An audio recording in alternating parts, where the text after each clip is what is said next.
ఆ పిల్లకి ఏం అవసరము, ఆ పిల్లకి అసలు దాని స్థితిగతులు ఎలా ఉంది, ఆ పిల్లకి ఈ టీచర్ చెప్పిన పాఠ్యాంశాలు దానికి అర్థమవుతుందా లేదా, అసలు దాని ప్రాబ్లం ఏంటి, అవన్నీ తెలుసుకోవాల్సిన బాధ్యత తల్లిదండ్రులదే.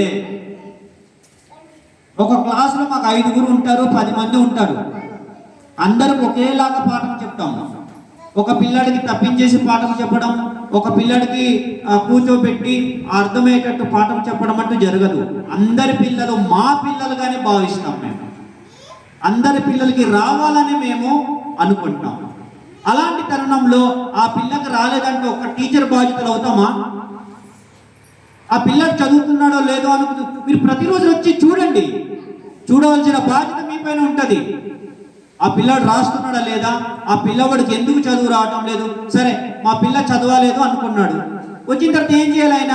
సార్ మా పాపకి ఇలాగా చెప్పండి సార్, చెప్తున్నారా లేదు సార్, ఏంటి దీని స్థితిగతులు ఏంటి అని ఎనాలజ్ చేయవలసిన, కేస్ స్టడీ చేయవలసిన బాధ్యత తల్లిదండ్రులకు ఉంటుంది.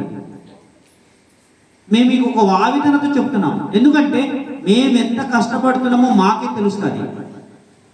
ఒక కావుడి మోసే వెళ్తే ఒక రైతు బరువు ఆ మోసేవాడికి తెలుస్తుంది, ఆ బరువు ఎంత కష్టంగా ఉంటుంది అన్న విషయం. ఇప్పుడు చాలా మంది పిల్లలు ఉన్నారు ఇక్కడ, 4వ తరగతి, 5వ తరగతి, 3వ తరగతి పిల్లలు ఉన్నారు. అందరికి ఒకేలా చదువు వచ్చేస్తుందా? అందరికి ఒకేసారి మనసు వచ్చేస్తుందా? మనం అందరికి ఒకటే చెప్తాం, వాళ్ళు ఆలోచన విధానాలు బట్టి వేరే ఉంటుంది. చదువు కూడా ఒకే రోజులో వచ్చేది, వాళ్ళ స్థాయిని అనుగుణంగా చదువు వస్తూ ఉంటుంది. చాలా మంది పిల్లలు 1 నుండి 5వ తరగతి బాగా చదివే పిల్లలు ఇంటర్మీడియట్ ఫెయిల్ అయిపోయి, లేకపోతే చదవకుండా జులాయిగా తిరిగే పిల్లలు కూడా చాలా మంది ఉన్నారు.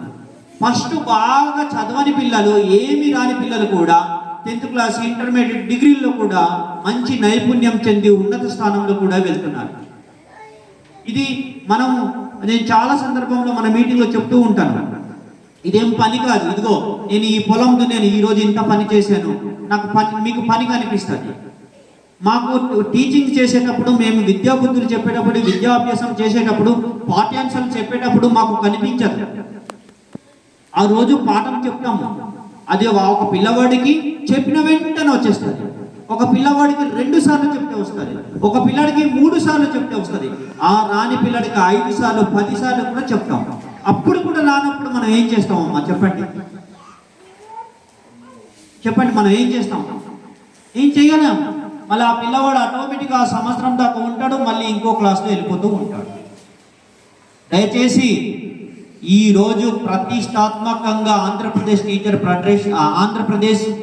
ప్రభుత్వం మెగా పేరెంట్స్ నిర్వహిస్తున్నది కారణం ఒకటే,